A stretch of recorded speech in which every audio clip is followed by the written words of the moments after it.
Sergueï Mavrodi, ce nom, pour des millions de personnes, il évoque tout de suite une chose. MMM, la fameuse pyramide financière des années 90. Mais, au-delà des gros titres, qui était vraiment cet homme?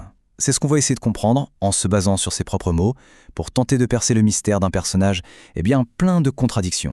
Tout a son point de fusion. L'amour, la loyauté, l'honneur, l'amitié. Waouh! Dès le départ, ça plante le décor, n'est-ce pas? Cette phrase, c'est de lui. C'est une vision du monde, profondément cynique. Et c'est sans doute la première clé pour commencer à saisir la psychologie vraiment complexe du personnage qu'on explore aujourd'hui. Alors, on va commencer par un endroit assez inattendu pour un financier, la prison. La prison russe, en plus. Un univers où, évidemment, les règles du jeu de la finance et des affaires, elles ne valent plus rien du tout. Et c'est la grande question. Qu'est-ce qui se passe quand on prend un cerveau de la finance et qu'on le jette dans un monde avec des codes radicalement différents? Comment un type comme Mavrodi, que les autres détenus voyaient juste comme un col blanc, un commercial, a pu non seulement survivre, mais carrément s'imposer? La réponse, vous allez voir, elle est assez dingue.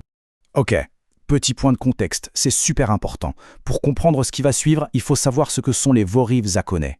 On parle pas de détenus ordinaires là, non, ce sont les dieux de la prison, littéralement. Leur parole fait loi. Ils sont tout en haut de la pyramide. Une sorte d'aristocratie du crime que la plupart des prisonniers ne font même jamais qu'apercevoir de toute leur peine.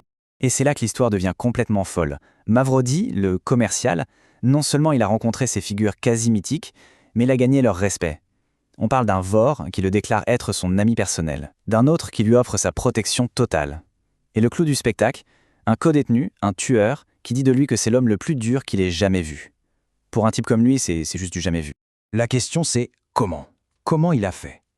Oubliez l'argent, ça n'a rien à voir. Il a gagné ce statut uniquement par sa force de caractère. Il a tout simplement refusé de se plier au système. Pour protester contre ce qu'il jugeait humiliant, il a fait 12 grèves de la faim.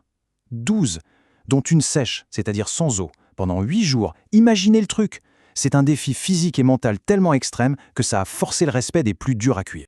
Et ça nous amène directement à un autre paradoxe, tout aussi fascinant, sa relation à l'argent. Parce que d'un côté, il brassait des fortunes, mais de l'autre, il menait une vie que personne, mais alors personne n'aurait pu deviner. Juste pour qu'on se rende bien compte, regardez ce chiffre, 25 milliards de dollars. Et attention, ce n'était que la valeur estimée d'une partie de ces actions. Avec une somme pareille, on peut s'acheter absolument tout ce qui existe sur Terre en fait. Et pourtant, sa vie à lui, c'était l'opposé total. Zéro yacht, pas de villa de luxe, le gars vivait dans l'appart modeste de ses parents, ses meubles, un lit, un bureau, une chaise, c'est tout. Sa seule richesse visible, c'était ses livres qui recouvraient les murs du sol au plafond. Il possédait un seul costume, un rouge, et sa Ferrari, il l'a conduite une fois avant de la laisser tomber parce qu'il l'a trouvée inconfortable. Le décalage est juste hallucinant. Et son explication à tout ça, c'était une sorte de philosophie bien à lui.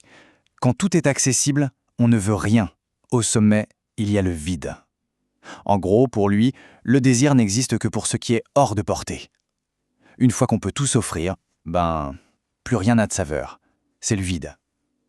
C'est comme ça qu'il expliquait son détachement complet du luxe et du matériel. Et cette vision du monde, très particulière, il ne l'appliquait pas qu'à l'argent. Non, il l'appliquait aussi aux relations humaines. Et ça nous amène à sa théorie, assez sombre et fataliste, sur des choses comme l'amour et la loyauté. Par exemple, quand il a su qu'il risquait de passer des décennies en prison, son premier réflexe, ça a été de divorcer de sa femme. Tout de suite. Et d'après lui, ce n'était pas par manque d'amour, attention. C'était du pur pragmatisme, presque brutal. Il était persuadé que la promesse qu'une femme puisse l'attendre aussi longtemps, c'était une douce illusion, qui ne tiendrait jamais face à la réalité. Cette conviction, il ne l'a pas inventée. Il la tenait d'une leçon qu'il l'aurait apprise d'un Vor en prison. Une sorte de théorie en 3 temps sur la femme d'un prisonnier. Étape 1, la promesse. Au début, c'est « je t'attendrai », plein de passion et de naïveté. Étape 2, la réalité. Le temps passe, le désespoir s'installe, les problèmes s'accumulent. Et enfin, étape 3, après environ 3 ans, le ressentiment. L'amour se change en haine, parce qu'elle a le sentiment d'avoir gâché ses plus belles années pour rien. En fait, pour lui, c'est ça la vérité de la nature humaine.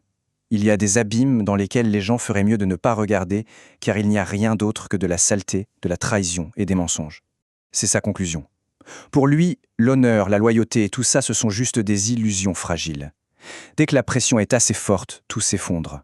Et il était absolument convaincu, lui, d'avoir regardé au fond de cet abîme. Bon, Alors, au final, qu'est-ce qu'on fait de tout ça? Comment un homme qui pense comme ça se perçoit-il lui-même face au reste du monde qu'il juge? C'est là qu'on touche au conflit ultime, celui qui définit vraiment le personnage. Et c'est ça, le paradoxe final. D'un côté, il y a la perception publique. Mavrodi, c'est l'escroc, le fraudeur, le criminel qui a ruiné des millions de gens. Et de l'autre, il y a comment lui se voyait. Et lui, il se voyait comme un créateur, un philosophe, un génie. On a deux réalités là qui sont en opposition frontale, totale. Ce qui nous laisse avec une dernière question, en suspens. Où s'arrête le génie et où commence l'illusion? Mavrodi, c'était un génie qui avait une vision plus lucide, plus crue du monde que le commun des mortels, ou était simplement un homme tellement persuadé de sa propre intelligence qu'il en a perdu tout contact avec la réalité. La vérité, comme souvent, se trouve peut-être quelque part entre les deux.